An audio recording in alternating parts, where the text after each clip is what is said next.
Bonjour Bernard Cohen-Haddad. Bonjour Vous Thomas êtes Bonnet. président du Cercle de réflexion Étienne Marcel. On va d'abord parler de l'actualité internationale. Le Hamas a désigné Yahya Sinwar comme nouveau chef. Il est l'un de ceux qui a organisé, planifié l'attaque terroriste du 7 octobre dernier. Que vous inspire cette nomination ? Que la politique anti-Israël, que le risque pour la survie d'Israël et la sécurité des Israéliens juifs et non juifs sur le territoire n'est pas plus assurée aujourd'hui qu'elle l'était hier et que même c'est un risque supplémentaire. On est, vous l'avez vu depuis quelques heures, quelques jours, dans une volonté de monter en puissance, de crispation.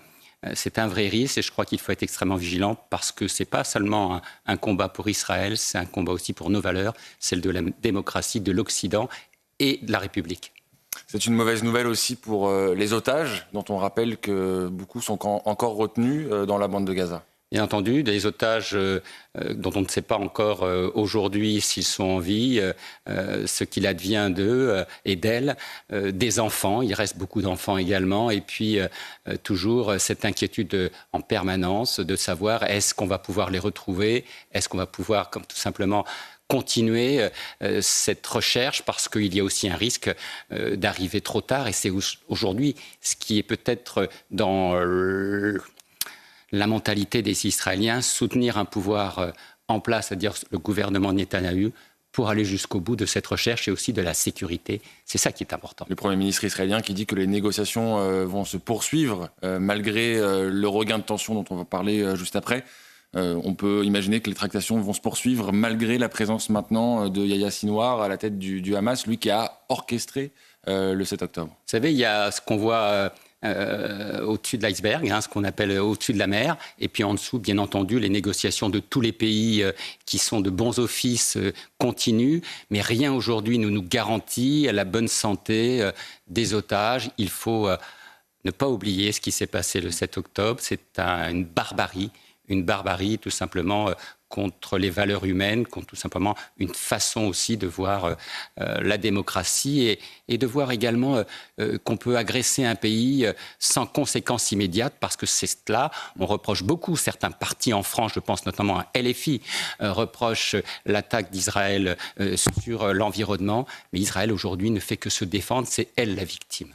Alors depuis l'élimination d'Ismaïl Haniyeh à Téhéran, l'Iran a fait part de sa volonté de riposter. Comment Israël peut se préparer à cette escalade qui paraît aujourd'hui inévitable ? Vous savez, il y a ce qu'on appelle les proxys, c'est-à-dire ce sont des groupes armés financés par l'Iran qui interviennent. On parle au Hezbollah, on parle du Hamas, on parle aussi des Houthis, de tous ces groupes islamistes radicaux qui, financés par l'Iran, interviennent et peuvent intervenir sur le territoire israélien pour déstabiliser.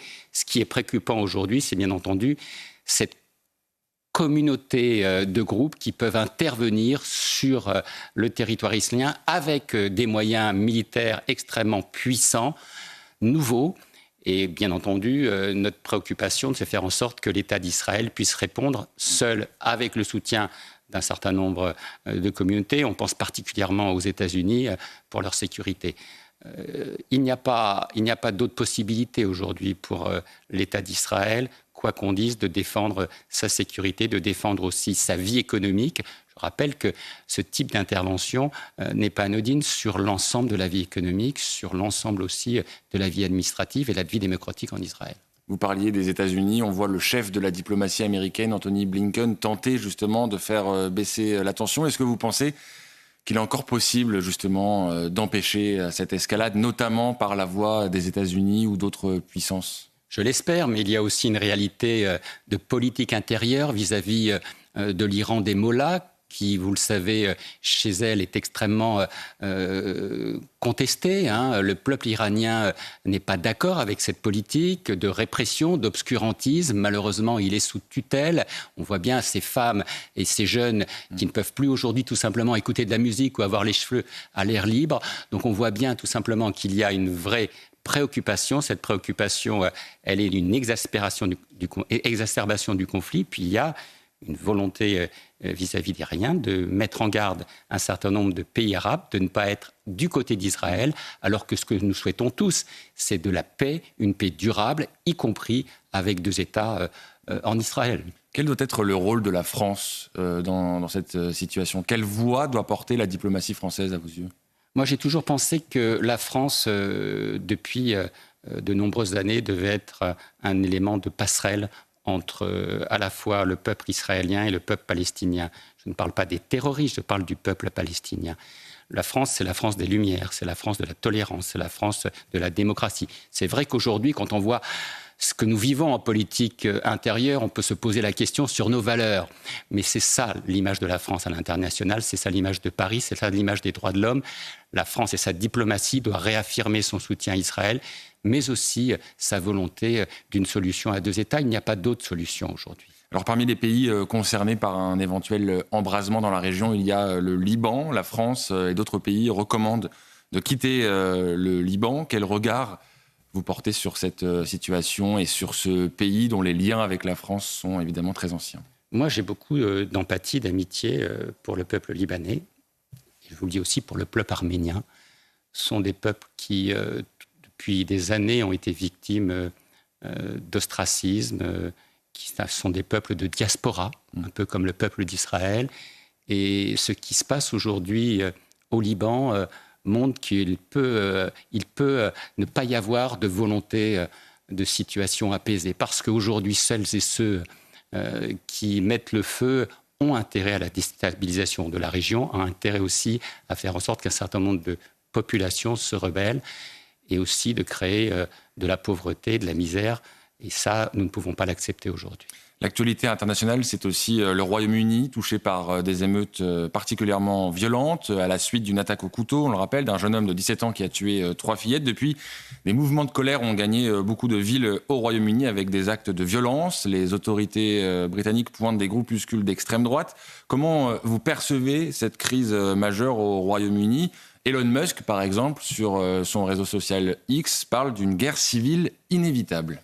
Pour moi, c'est l'échec des politiques communautaristes. C'est l'échec du communautarisme du Commonwealth. D'une part, parce qu'on a à l'origine un drame humain qui nous touche tous, le meurtre d'un certain nombre de fillettes, et ça, il faut le reconnaître, ça blesse les populations. Il y a aussi un problème lié à l'intégration des populations, au-delà de ce qu'on a dit au début. Et arrêtons de faire croire qu'il y a uniquement des hooligans, que ce n'est pas uniquement l'extrême droite. Il y a toutes les populations, y compris des immigrés qui vivent en Angleterre et au Royaume-Uni, qui sont dans ces manifestations contre ces groupes islamistes radicaux qui ont été aujourd'hui mis en avant. Et puis, le troisième point qui me semble aussi important, c'est ce besoin de sécurité des Britanniques et ce déclassement social des classes moyennes. Et ça, aujourd'hui, nous le vivons également en France. Venons-en aux Jeux Olympiques et aux retombées économiques de cet événement. Alors, on n'est pas tout à fait à la fin des JO, mais quel premier bilan vous pouvez tirer de ces Jeux Olympiques et des retombées sur les entreprises? Alors, sur le plan économique et les acteurs économiques, on a eu un mois de juillet qui a été un mois de juillet assez mouillé, il faut le reconnaître. Les restaurateurs, les terrasses, l'ensemble du commerce a été extrêmement pénalisé. Moi, j'ai appelé la catastrophe du mois de juillet, c'était y compris les soldes, puisque je vous rappelle qu'on était à moins 20, moins 30% sur les chiffres de 2023. Donc le mois de juillet n'a pas été... Comment on l'explique, ce mois de juillet catastrophique ? Tout simplement, il y a le pouvoir d'achat, c'est vrai, et puis il y a eu cette angoisse de difficulté des Jeux Olympiques. On nous a assez dit qu'il fallait faire attention, que ce serait difficile, que ce serait compliqué de se mobiliser. Et puis il y a eu aussi cette température et ce climat désagréable. Quand il fait mauvais, vous n'achetez pas, vous ne sortez pas, vous êtes un peu morose. Donc ce mois de juillet a été assez morose. Les choses ont un peu évolué depuis une semaine, notamment avec la cérémonie d'ouverture, non pas parce que le soleil était là, puisqu'on a eu une cérémonie d'ouverture très mouillée et contestée, mais qui a eu quand même pas mal de panache. Ça va beaucoup mieux dans les restaurants, ça va beaucoup mieux aussi dans un certain nombre de commerces qui restent ouverts. On est, par exemple, dans l'hôtellerie-restauration entre 60 et 80%. de taux d'occupation. D'occupation, alors qu'on pensait bien entendu être à 100%, mais c'est mieux que les 50% ou les 40% qu'on a C'est quand même moins bien que ce qui avait été envisagé à un moment. Bien entendu, des Jeux Olympiques, on attend 100%. Et il y a quelques mois, je vous rappelle, au mois de novembre, on se disait qu'il n'y aurait plus de place dans les hôtels. Ne l'oublions pas. Ne réécrivons pas un roman aujourd'hui. Il y a quelques mois, on pensait que ce serait complet partout. Ce n'est pas le cas. Néanmoins, on a limité la casse et c'est une bonne chose. Il y a aussi un peu plus de monde dans les commerces parce qu'il y a un peu moins d'épreuves aujourd'hui, puisqu'un certain nombre d'épreuves sont fermées. Les touristes et les sportifs qui sont sur les sites olympiques sortent un peu plus. Donc il y a une meilleure vente, une meilleure chandise. On est loin de ce qu'on attendait. Il faut avoir le courage de le dire et l'honnêteté de le dire. On est moins bien que ce que a pu être Londres en 2012, par exemple. Quel standard on avait par rapport à ces taux d'occupation ? C'est à peu près pareil, parce que j'ai eu pas mal de journalistes et j'ai fait les points sur Londres. Les premières semaines de Londres étaient catastrophiques également en matière de commerce. Ça s'est à peu près développé après. Donc on est dans la même situation. Ce qui est important de dire à nos amis, et je le dis à nos amis parce que on a tendance à les oublier, je pense aux commerçants indépendants, aux artisans, aux professions libérales, à toutes celles et ceux qui sont saisonniers et qui ont une activité de vente. Que ce soit sur les sites olympiques ou, comment dirais-je, sur les zones touristiques. L'effet Jeux olympiques est un effet différé. Donc c'est une opportunité pour nous aujourd'hui, même si nous ne rentrons pas dans nos frais aujourd'hui, parce que beaucoup sont restés ouverts alors que d'habitude au mois d'août ils sont fermés. Beaucoup d'entreprises et d'entrepreneurs ont embauché des saisonniers alors que d'habitude, ils n'en embauchaient pas.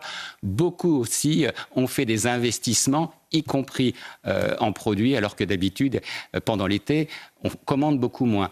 Mais l'effet Jeux Olympiques sera là le moment venu, c'est-à-dire dans quelques semaines, dans quelques mois, parce que le fait que ça se passe bien, comme a Bonessa, il faut le reconnaître, il y a quand même beaucoup de police. On ne peut pas tourner la tête sans voir une voiture de police ou de groupes armés, ce qui est une bonne chose pour nous. Ça va dans le bon sens et ça, c'est à moi, de mon côté, le coin positif. On a en mémoire ces images de grillages installés dans la capitale et les restaurateurs qui s'en sont plaints. On a parlé à ce moment-là d'une ristourne possible sur la taxe terrasse ou même d'un fonds de compensation pour les établissements qui auraient un trop gros manque à gagner. Où en est-on de ces dispositifs ? Alors aujourd'hui, on a ce fonds d'observation et de compensation qui a été mis en place avant l'été, au début de l'été. On n'en est pas encore à répartir les aides. Il faut déjà faire un bilan. Je rappelle que les Jeux Olympiques, c'est aussi des Paralympiques, donc on verra ça début septembre. Et puis, bien entendu, nous sommes non seulement dans les aides financières, mais aussi dans les aides au chômage partiel, puisque certains entrepreneurs ont dû fermer autour des sites et, alors qu'ils avaient prévu de rester ouverts, et ça crée, alors qu'ils ne sont pas en vacances, des problèmes pour le personnel, ce qu'on appelle comme en période Covid. Tout ça, c'est une négociation entre les organisations économiques et bien entendu l'État, et nous sommes là aux côtés des entrepreneurs pour les accompagner. Un dernier mot, comment le secteur économique observe la situation politique et l'instabilité politique qui se dessine pour la rentrée ? Est-ce qu'il y a de l'inquiétude dans le secteur économique ? Bien entendu qu'il y a de l'inquiétude. Le programme du nouveau Front populaire est un programme qui n'est pas pro-entreprise, qui est un programme... C'est le programme qui vous fait le plus peur aujourd'hui ? Bien entendu, puisque c'est aujourd'hui celui qui se revendique d'avoir gagné, même si ça ne correspond pas aux chiffres à l'Assemblée nationale. On a un programme qui est de taxation des dividendes, de pénalisation de l'épargne. Écoutez Madame Rousseau, de pénalisation aussi des investisseurs et des dividendes. Ce n'est pas avec ce type de programme qu'on va aider une politique de l'offre et encourager nos entreprises à se développer. Merci beaucoup Bernard Cohen-Haddad. Je rappelle que vous êtes le président du Cercle de réflexion Étienne Marcel. Vous êtes également l'auteur de L'avenir appartient aux PME aux éditions Duno. C'était votre grande interview en direct sur CNews et sur Europe.